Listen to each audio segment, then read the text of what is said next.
One of the big mysteries of the Star Wars sequel trilogy has all to do with Rey's identity and her lineage in the movies. This is Mike Zero. If you guys are new to the channel, do make sure to subscribe to see future Star Wars content.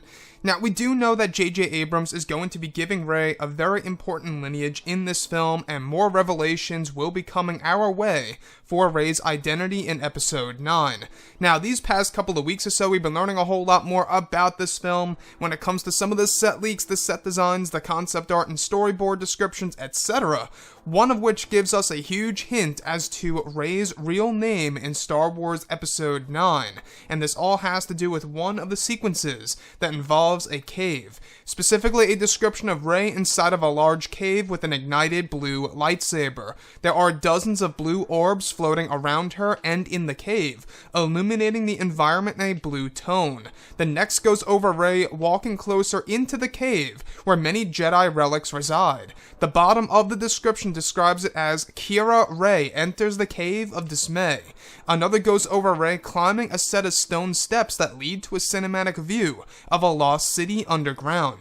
This could be the remains of Jeddah or an entirely new place. The last goes over Rey walking towards some of the structures, with the blue orbs following again, referring her to as Qi'ra Reys Discovery. So I really want to go over a couple of parts about this that really do get my interest in Star Wars Episode 9. Now, if we look at everything that has happened with The Force Awakens, this name is very similar to what J.J. Abrams wanted to call Rey in Episode 7 originally as Qi'ra.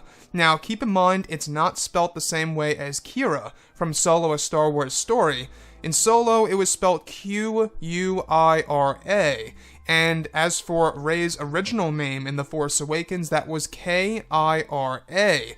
So, in this description, what's really interesting is, as she's going into this cave that's full of Jedi relics and these odd insects that have like this bioluminescent kind of design, where they're like actually illuminating the whole entire cave in blue and whatnot, it goes over how they refer to her as Qi'ra Rey. Now, I don't know if this is going to be in the finalized version of the movie, or if this is just what they are toying around with right now during principal photography leading into post-production. Again, things can always change. I mean, originally they wanted to call Rey Qi'ra, which honestly I think was a better name. Nice and simple, started with K, matched up with Kylo Ren. And that leads me to just that. If we look at Kylo Ren, right? Kylo Ren is K and R. If you look at Qi'ra and Rey, alright, Qi'ra Rey, that's also K and R.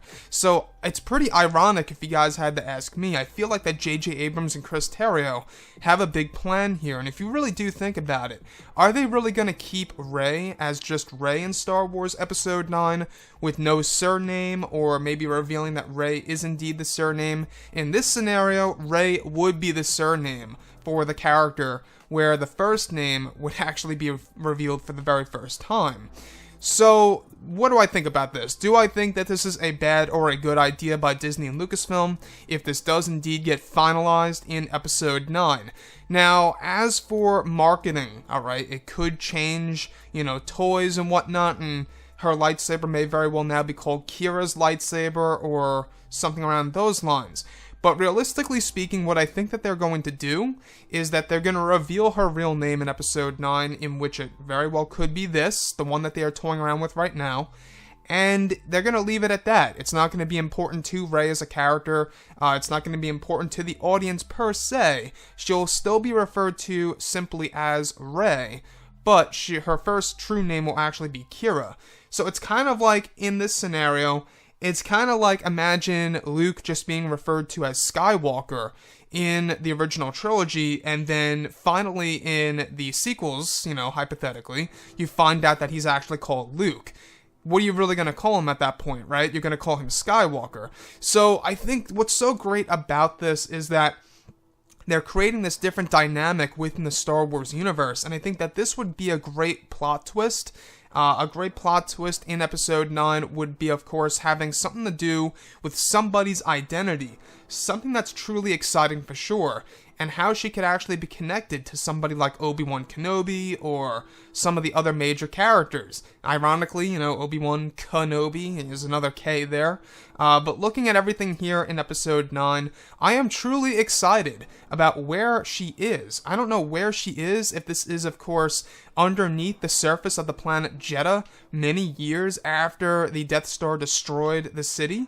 So this city is described as the Lost City, underground.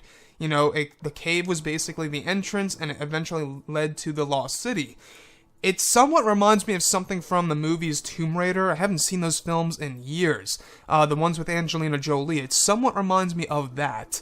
Where, you have this individual going into the tombs and discovering these cities or these structures and buildings and whatnot. Sounds like that to me. So you can see what JJ and Chris Terrio are trying to do here. There are a lot of elements from other films coming into Star Wars as of right now, which is something that I personally like seeing. But as far as Rey's real identity and her real name goes, I am very interested if this actually does make it to the finalized version and/or cut of the movie, where she's eventually going to be referred to as Kira Rey. You would have Kira Rey and Kylo Ren. I find that very interesting, honestly. But anyways, guys, drop a comment below. Let me know what you think about all of this in the comments. And if you guys did enjoy the content for today, do make sure to drop a thumbs up on this video to support the channel. I thank you all so very much for the kind support, and I'll catch you guys next time.